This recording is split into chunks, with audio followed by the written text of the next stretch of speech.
Good evening, everybody. This is the BuzzCity postgame show for game number 25 here on Happs TV, Facebook Live, Zing, YouTube, and any place you can hear the sound of my voice. I am your host, Danny Thompson, checking with you tonight, senior NBA writer for the 3pointconversion.com, covering your Charlotte Hornets.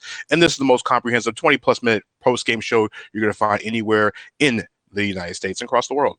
If you're on the Happs TV app, once again, download the app today so you know when we go live. We don't really have a set schedule due to post-game responsibilities and obligations. So as soon as the post-game with the players and coaches are over with, we jump online as well, too. Also, by downloading the Happs app, you can also subscribe to me and plenty of other outstanding journalists through all different types of platforms. It makes it easier to watch all your favorite your journalists talk about the different topics they talk about. And also, downloading the Happs app allows you to get 100 coins, which you can use to donate as you see the people on top. And you can support my work at the same time as well, too. Also, if you're on any social media platform, if you're on Reddit, if you're on Facebook, and you comment on the actual screen, your comments will go up as well as Happs and everywhere else. The only difference is that if you're on Facebook or on Reddit, if you don't have a Happs account, I won't be able to see who you are. So if you're on those platforms, please put your name on there. I'll go ahead and chat you up as well, too. So this is game number 25. Charlotte is at the quarter pole mark of the season, and tonight's matchup against the Houston Rockets. In the beginning, when the day started, Charlotte was going in their third game in 4 nights. On top of that, Houston is a team that was in transition. We all know about the James Harden trade to Brooklyn. They traded Russell Westbrook for John Wall at the start of the season, and Houston is still getting themselves back, to a good place under brand new head coach Stephen Silas. They had good pieces. They brought in like Christian Wood, DeMarcus Cousins. They even signed guys that you probably never heard of, like Jashawn Tate, who's starting at small forward. But going into tonight's game, Houston was shorthanded.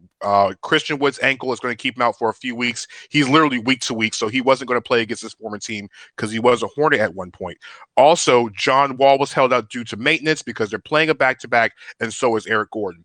So that really left a team that was led by Victor Oladipo and a whole bunch of DeMarcus Cousins. PJ Tucker was playing, but really you're missing 3 key elements in their lineup, part of the rotation, which made the Rockets one of the best defensive teams in the NBA going into tonight's game. The Charlotte Hornets came into tonight's game without Devontae Graham, who's sitting out the second part of the with the same injury that he's been having. We don't know about Devontae's status. We do know it's a strained left groin.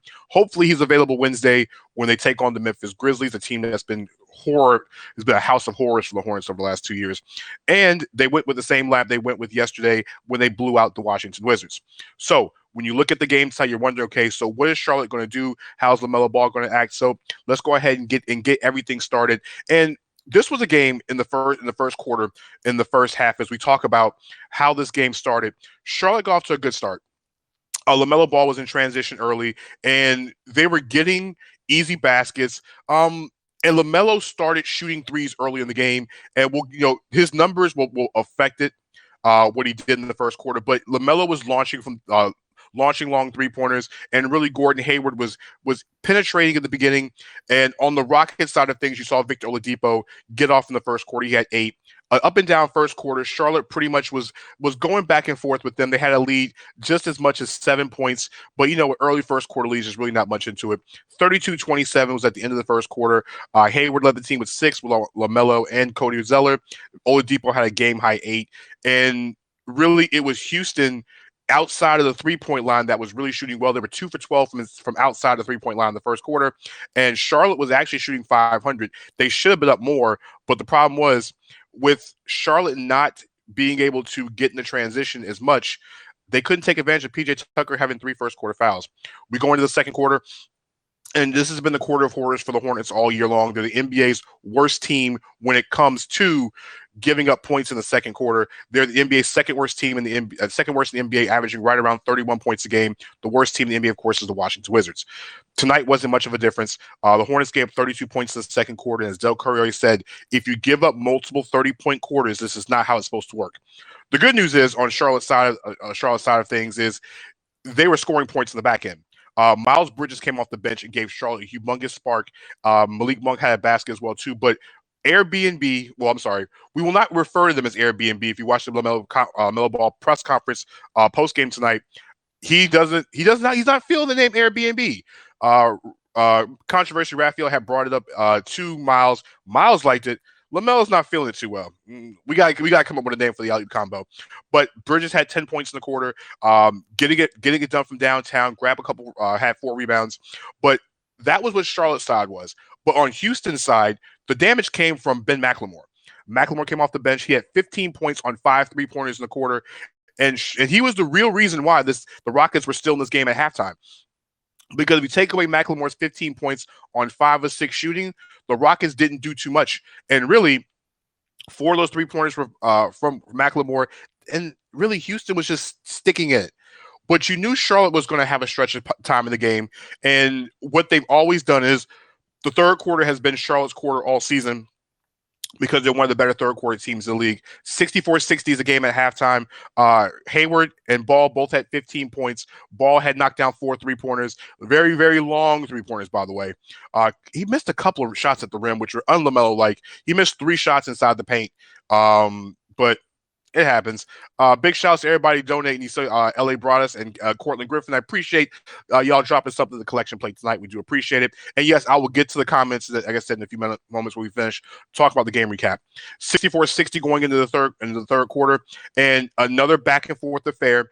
Rockets side of things, Oladipo was starting to warm up, and you were wondering, Charlotte's main thing, and they have been doing this all year. They're one of 3 teams in the NBA that are undefeated. They were 9-0 going into tonight's game after leading in the third quarter. They got a couple shots late to give a 90-87 lead. And when that last basket was made at the end of the third quarter to give them the 3-point lead, something clicked. And something we haven't seen in Charlotte all year. They were down. They tied the game. Like I said, Monk hit a 3 at the end of the quarter. And then it started opening up. Charlotte went on a stretch in the fourth quarter where Houston did not miss. Houston didn't hit. Houston missed their first 11 shots in the fourth quarter. And then at this point, we talked about how people talk about all season, and JB has been saying this all year. What James Borrego has been saying all year is that you can't have games where you're relying on Gordon Hayward or Terry Rozier to dominate the scoring. Well, from the end of the third quarter through the first few minutes of the fourth quarter, the Hornets scored 17 consecutive points. But they came from Malik Monk and Miles Bridges. No other Hornet scored until Gordon Hayward made it. It was like Rozier made it 1-0. LaMelo Ball made the game 102-88. They scored 17 straight points between Ball and Bridges. Yes, the new bench combination of Ball and Bridges. Monk and Bridges, the new combination, scored 17 consecutive points for Charlotte to put this lead away. At this point, Houston couldn't do nothing defensively. Bismack Biyombo was protecting the rim, and Charlotte got a 20-point lead in the fourth quarter, and we got, I'm going to call it Nick Richards time at this point. Richards came in and closed the game out. Charlotte took care of business. They've won 2 games in a row. Final score tonight at home. Charlotte now goes to 12-13 of the year, 119-94. Their second consecutive game scoring over 117 points in the game. LaMelo Ball had a game-high 24 for Charlotte to go along with 10 assists. He did tie the franchise record with 3-pointers in the game with 7. It's the record that was tied with P.J. Washington, who had 7 in his debut against Chicago last year, and even going back to the days of DJ Augustine, who knocked down 7 in his rookie season. All right. So let's give the breakdown of the game tonight, because we just went over it. Like I said, Hornets really cruised in the fourth quarter, 29-7 in the fourth quarter, a dominating effort by the defense. And I don't even think in James Borrego's wildest imagination, the way they played defense in the fourth quarter, what he's expecting. But if you look at what Charlotte did in that fourth quarter, it was a team effort. It was literally the Rockets shot 2 of 19. They missed 17 shots in the fourth quarter. Charlotte hit was almost 60% from the floor, and it was just efficiency everywhere. Miles Bridges had 9 in the fourth quarter. Like I said, Monk had a couple baskets here and there. Biyombo getting dunks. And the good news is, with 3 games in 4 nights, this is the last part of the stretch, P.J. Washington only played 4 minutes. Rozier played less than 3 minutes. Gordon played less than 4 minutes. So the guys that have been playing a lot of minutes did not play a lot of minutes. And that's kind of a good thing, because like I said, at the end of this stretch, you needed some days off. And at the same time, listen, the last 2 games, the Hornets have played well and have kept the opponents under 100 points as well. All right. So what does this all mean for Charlotte as we go into the game on Wednesday night with Memphis and the rematch from earlier in the season? What we got out of tonight's game is the fact of Charlotte played a total team game on both sides of the ball. We saw yesterday that might have been their best game of the whole season, but tonight, the fourth quarter might have been the best 12 minutes Charlotte has played on both sides of the ball. Yeah, they missed 6 3-pointers in the quarter, but they shot 60% from the quarter, and Houston was just out of it. They were forcing David Nwaba to start shooting threes and Mason Jones to shoot threes.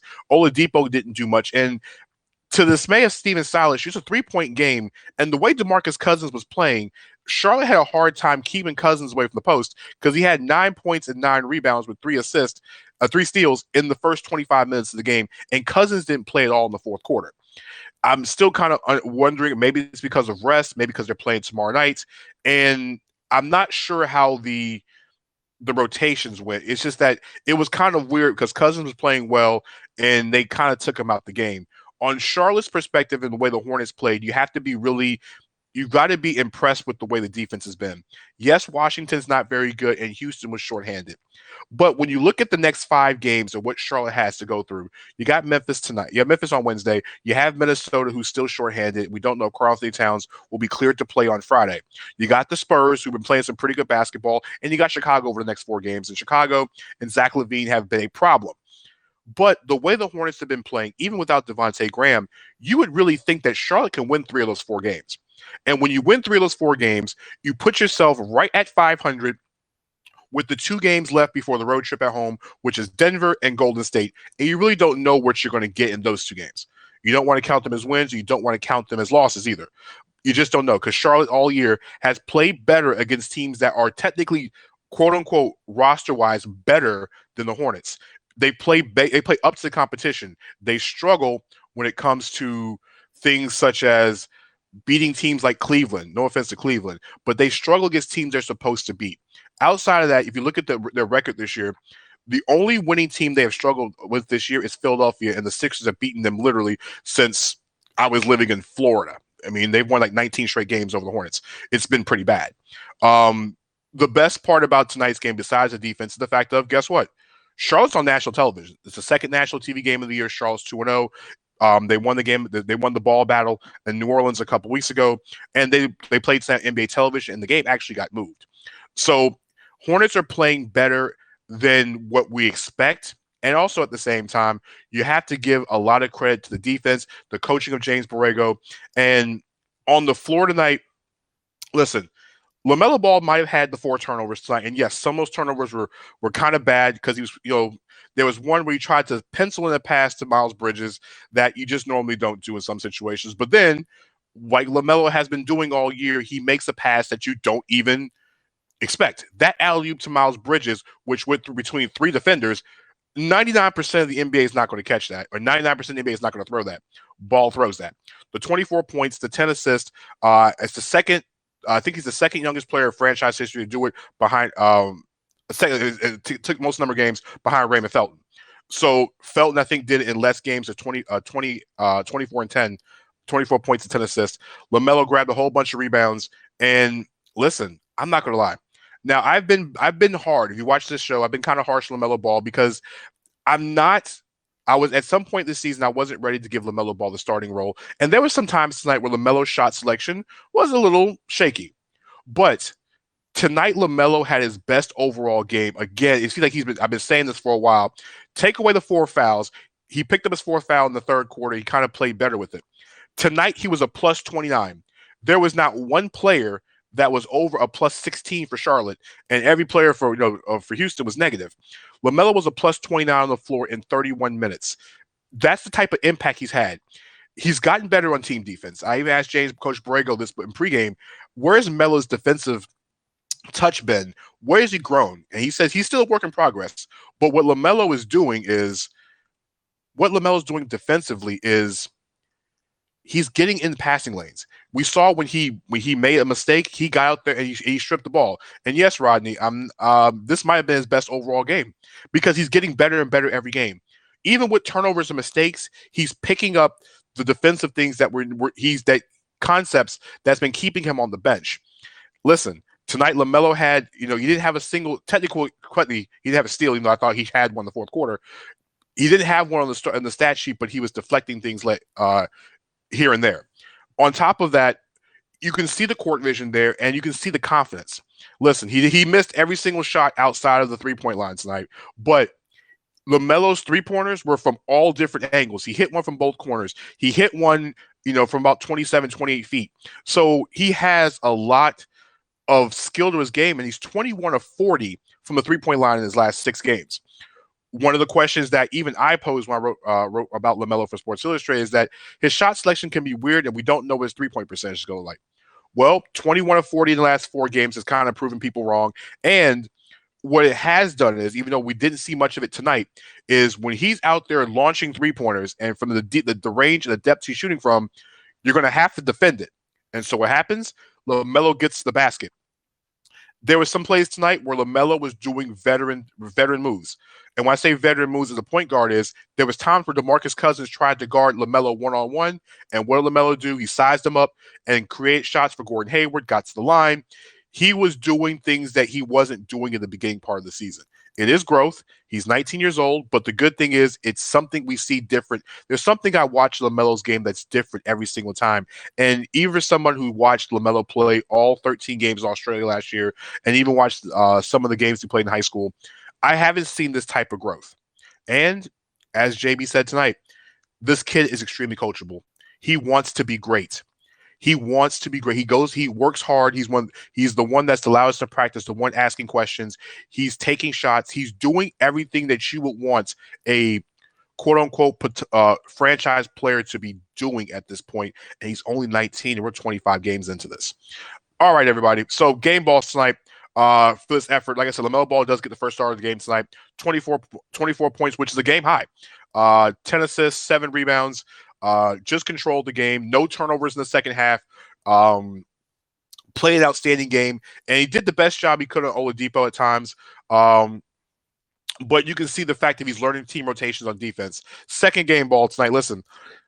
Second game in a row, second double-double in a row. Miles Bridges, Sky Miles himself, had a few dunks himself, and he kind of sparked the run with Caleb Martin's defensive play in the fourth quarter. 19 points, 10 rebounds, scored from all 3 levels. He had a couple 3-pointers. He got to the rim, caught a couple alley-oops, and does what Miles does best. Third game ball. All right, I would have said Gordon Hayward tonight, but listen, I'm giving it to Malik Monk. And I say Malik Monk is this because I asked Coach about this. When LaMelo went into the starting lineup, the question was about the energy. Because if you watch enough Hornets games, LaMelo Ball has always given energy, and it brings a different part of the second unit that no one else brings in. That energy LaMelo has been always like infectious.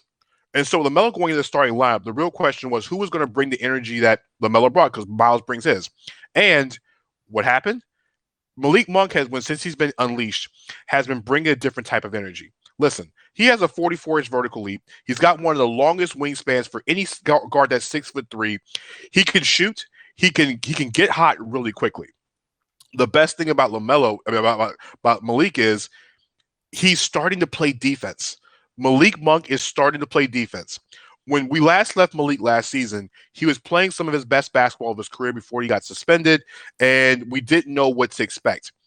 Now Malik is really coming into a role. He was hitting shots here and there. He was driving to the rim. He was doing the things that we saw and the things that Hornets fans have been wanting him to see all year. Actually, not all year, since he's got drafted. Well, Monk tonight, he filled the stat sheet tonight. Malik had 14 points. He had 5 assists, 4 rebounds, 2 steals, and 2 blocks in his 26 minutes off the bench. Also, honorable mention tonight, listen, Caleb Martin does a lot of things that we don't give credit for in the stat sheet, diving for loose balls, making defensive plays. He had a huge charge he took in the fourth quarter.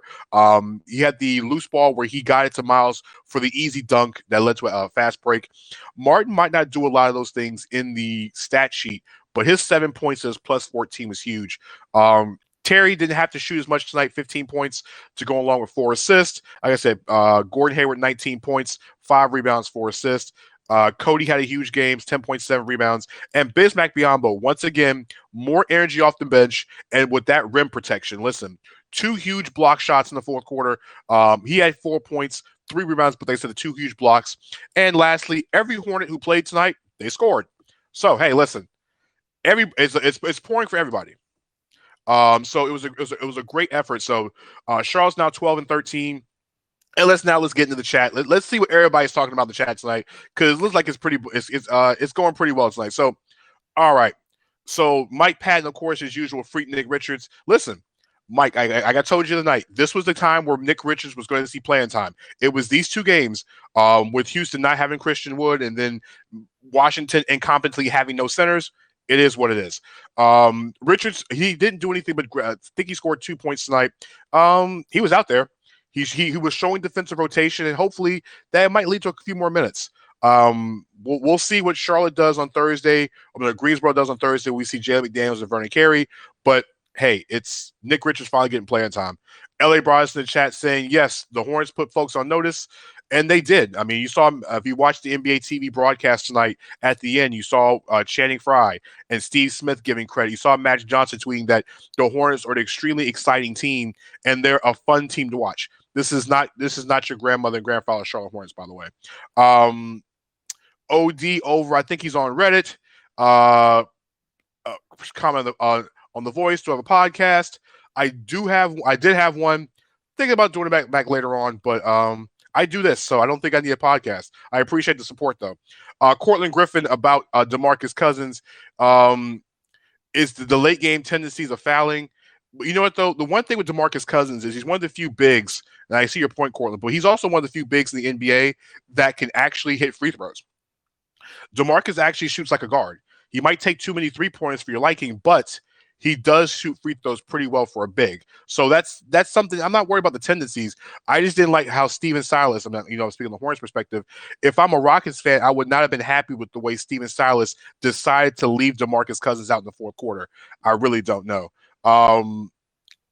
Also, let's see. Precious in the chat saying hello as always. Hey, Precious, and also appreciate the 50-cent donation in the box tonight. Let's see. You got Malik. Mike Patton, Malik was bringing the pain. Listen, Malik was bringing it tonight, and you know what? Malik's been bringing it for almost 2 weeks now. I mean, we had the big 30-point game last Monday night against Miami. Every game with the exception of one, because he really wasn't that good against Utah. He's been bringing it, and he's been bringing that high energy. And even in him talking tonight, one of the questions was asked of him about his energy, and he wants to, when LaMelo and Tay and Terry come out, he wants to pick up that energy and go even more than what they're bringing in. Let's see, Marty from Manchester. Hello. Yes, Marty. Hello. Welcome to the show. Thank you for stopping through. Also, share, like, and also subscribe as well, too. And yes, LA, Mike does have a lot of jokes tonight for some strange reason. Listen, Mike's a football guy, but he loves basketball. But NFL season's over for Mike, so Mike's going to have to jump on here one of these nights. Another impressive game for LaMelo. Guy, give him props. Facebook user, yes, I guess you just joined the party late. I gave LaMelo the top game ball tonight. I just did a whole 3 or 4 minutes about LaMelo.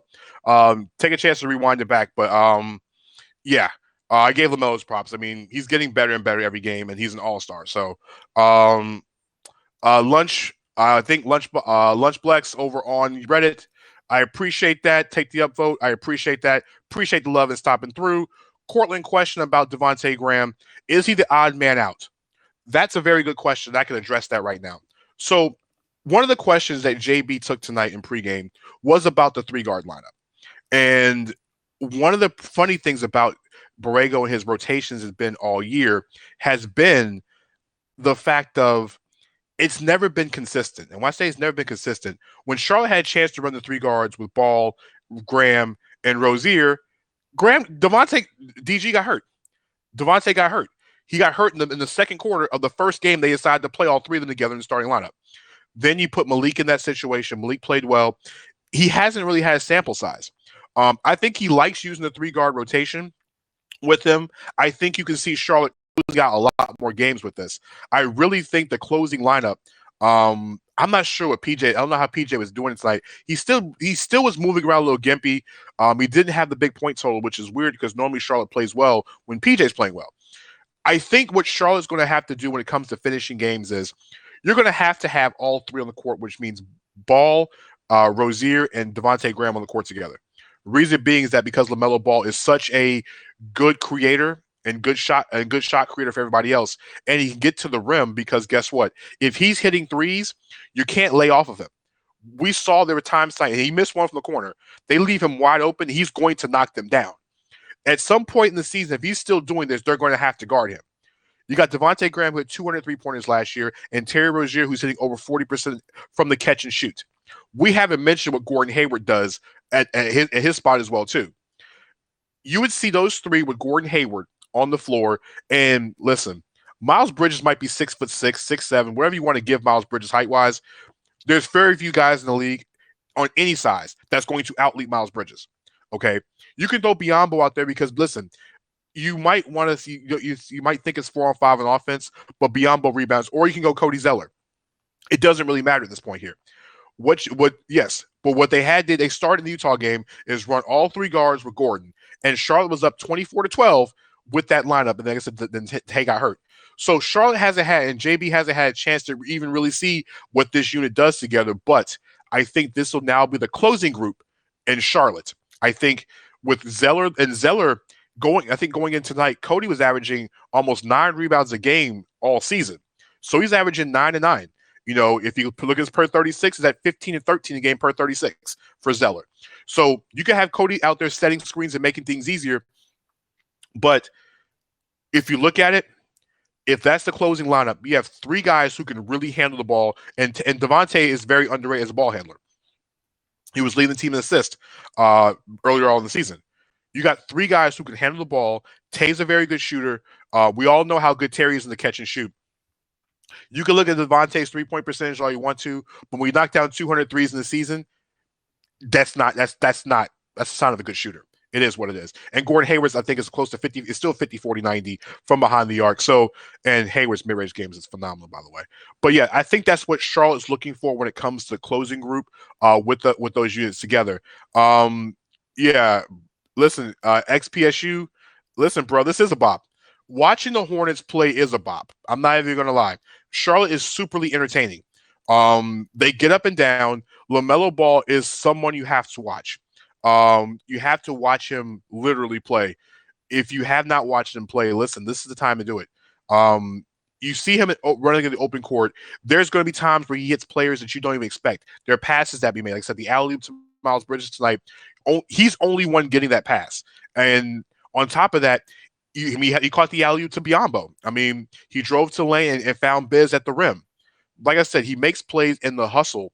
LaMelo brings. You even go back to the Philadelphia game when they were down and Embiid's trying to run the clock out. And you see LaMelo just chasing it down and really kind of gave Charlotte a little bit of a break. And they almost had a chance to even, a couple shots to get the game close. Mike Patton, Biz, better passing. Listen, you're not asking Biz Biyombo to shoot. You're not asking him to do much more than rim protect and grab rebounds. And listen, and just attempt to alter shots. The guy says to have what? Watch trash? No, this is not your Charlotte Bobcats from a few years ago. He's just not. This is not the Charlotte Bobcat team from a few years ago. This is a way better team. And like I said, the fact that they're fun to watch, and if you haven't watched them, listen. Wednesday night's a great game because Ja Morant comes to town, and Ja Morant and LaMelo Ball is going to be fun on Wednesday night. Teoj in the chat's asking about what's the perfect role player trade target. All right, so we're in trade season. So let's talk about the trade season. It's going to be a weird trade season. The good news is that the players that sign in the offseason will be available I think sometime at the end of this week. Everybody in Charlotte's claiming for a rim protector. I know. It's something Charlotte hasn't had, and they struggle rebounding.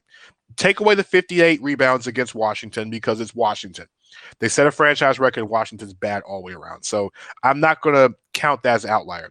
They do get out-rebounded a lot. And when you have guards who can get to the rim, like Ja Morant on Wednesday will have his lunch on Wednesday. He brings a garbage pail. It's difficult because Charlotte doesn't have anybody to protect the rim. How would you go about it here? Well, the problem is, and a good friend of mine, Keith Smith, who covers NBA for Yahoo, mentioned it today on his show, on one of his tweets today. That in speaking to league executives today, here's the problem: there are way more sellers than buyers right now. which means you can start getting players on the cheap. Now, a lot of Hornets fans are asking about Andre Drummond, and Charlotte should go acquire Andre Drummond if he becomes available, so on and so forth. Drummond's trying to get a buyout. Drummond wants to go play in Brooklyn. He wants to go play with Kyrie and those guys, and KD and James Harden, those guys in Brooklyn. I think there'll be other teams like Boston, for example, that can go out and go try to grab him, and before Charlotte does. Yes, he was traded last year for 2 pieces of paper and a 20-ounce bottle of cheer wine last year. I get it. It was maybe even a canned sun drop if you really want to throw in the future considerations. At this point, Charlotte would take on a whole bunch of money, and I don't. If I'm going to win, I'm gonna win with what I have. I will honestly wait until the G League is over because you're going to get McDaniels back. You're going to get Vernon Carey back. Vernon and McDaniels will get a lot more playing time down in Greensboro, down in the bubble. And with them getting more playing time in the bubble, that was the reason why Vernon Carey wasn't playing. And the reason why Nick Richards really wasn't playing. Because they didn't have a chance to go to Summer League. They didn't have a chance to have a full-fledged training camp or to be with the coaches. So they had to learn trial by fire. And for guys like Carey, for example, who played 1 year of college ball, it's a difficult transition, an extremely difficult transition to the NBA. Okay. There's a reason why there's only 30 first-round picks. Vernon Carey was an All-American last year. I mean, I think he set the Duke record for double-doubles this season, or came right behind what Marvin Bagley did as a freshman. It's very difficult to adjust the NBA. In Vernon Carey's case, he lost a whole bunch of weight. So he's got to learn how to play 40 pounds lighter, fix his body, and learn the NBA game at the same time. He didn't have a March Madness. He didn't have a Summer League. So that's Vernon Carey's consideration. The other part about Vernon Carey is he's much more of the offensive back-to-the-back center, and we really want to see how athletic he is and how he looks with the loss of the weight. If you want to see how good he is, they play on Thursday, 3 p.m., ESPNU. They open up the G League bubble down in Orlando. I think they're playing Westchester, which is the affiliate of the New York Knicks. So I think you'll see him down there. Why Jalen McDaniels isn't up here? Well, LaMelo Ball weighs up just as much as Jalen McDaniels does. I think McDaniels might be running a $190, if anything. Okay, 200 on a good day. If he's eating Price's chicken. Price's chicken coop. I'm not sure, but he's barely 200 pounds. So he's not protecting nobody's rim at 200 pounds. He's much more of an athletic 3 or 4. So that's kind of where we are here. Mike keeps saying free Nick Richards. Listen, they're freeing him, but just doing it in garbage time right now. He's only with the main club at this point because Charlotte was running out of players. You got to have 12. And they weren't going to be out there trying to go get anybody because you had to get him quarantined. And Nick, like I said, is just a very good he's learning on the fly. He's learning in practice. And just in case PJ goes down, just in case, if it happens that Cody goes down, Nick will come in and get minutes. It's just going to take time. Cortland Griffith's talking about the buyout market. Yeah, there's going to be some guys in the buyout market. Don't expect Blake Griffin to be in the buyout market. He's owed too much money. It's way too much money. Detroit's not about to eat all that money. Blake Griffin's in the same situation where I want to say I don't know if Blake. I think Blake has a player option. I don't think he's going to decline the player option. But I think Blake Griffin's in the same situation Nick Batum was last year. I think that if Detroit can get rid of him, they will. The problem is getting rid of him will be a problem. Trevor Ariza, if Ariza's bought out, there's about maybe four or five teams that go after him, and Charlotte won't be one of them. Charlotte doesn't need anything else in the wing unless Gordon Hayward gets hurt or they they cannot get it done defensively. Charlotte needs some guy at the rim. I would love to see go out and get Willie Cauley-Stein. That's a guy I would love to see go out and get. Nerlens Noel is another guy in New York.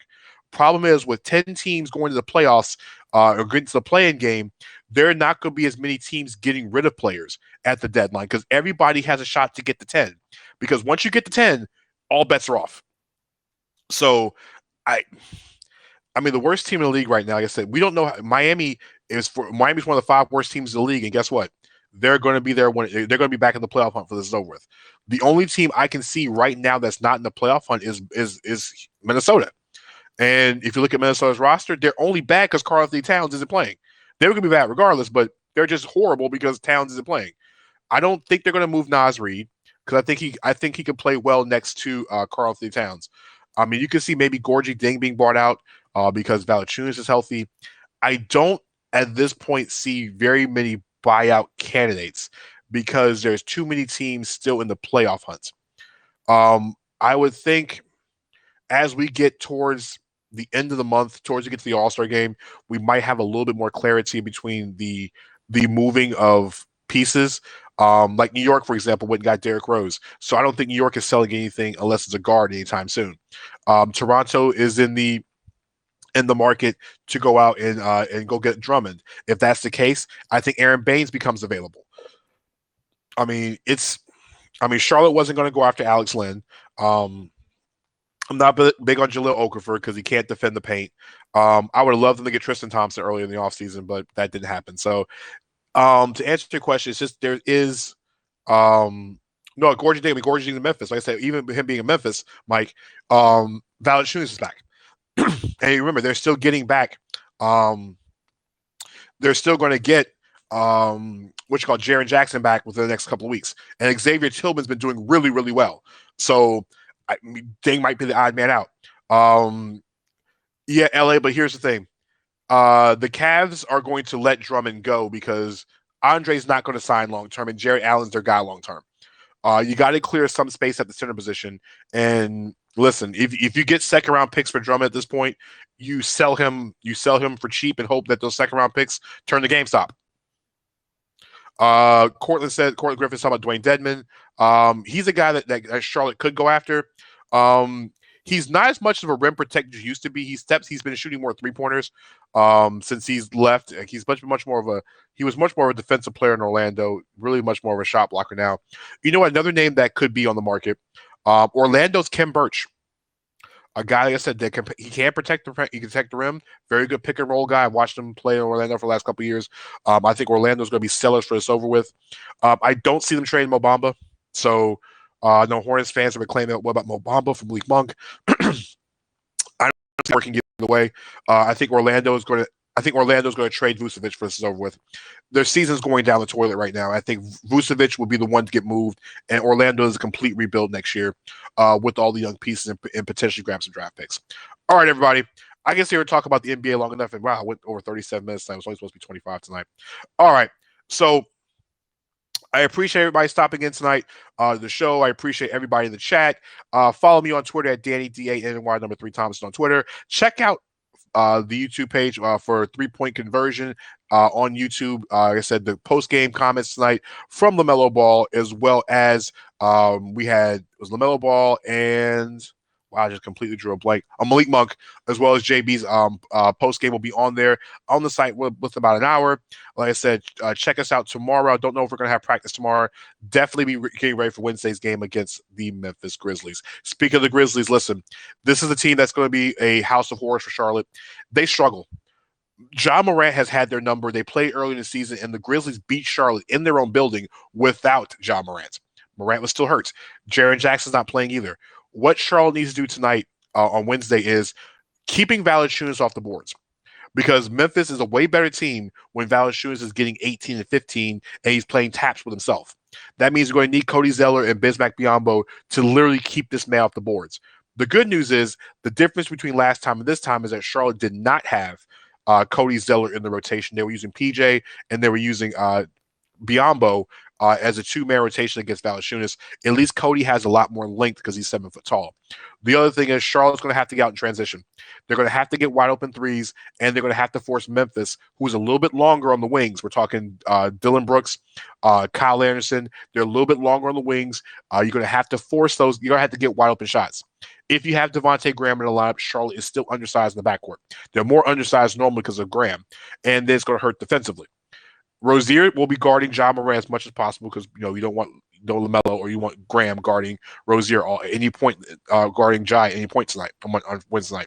So I think Charlotte, what they have to do is they're going to have to get wide open looks. I think Melo's going to have to penetrate early. This could be the game where Gordon Hayward, they're going to need Gordon. I think this has to be one of those Gordon Hayward or Terry Rozier explosion games on offense. That's what they're going to need on Wednesday. Let the LaMelo Ball train keep running.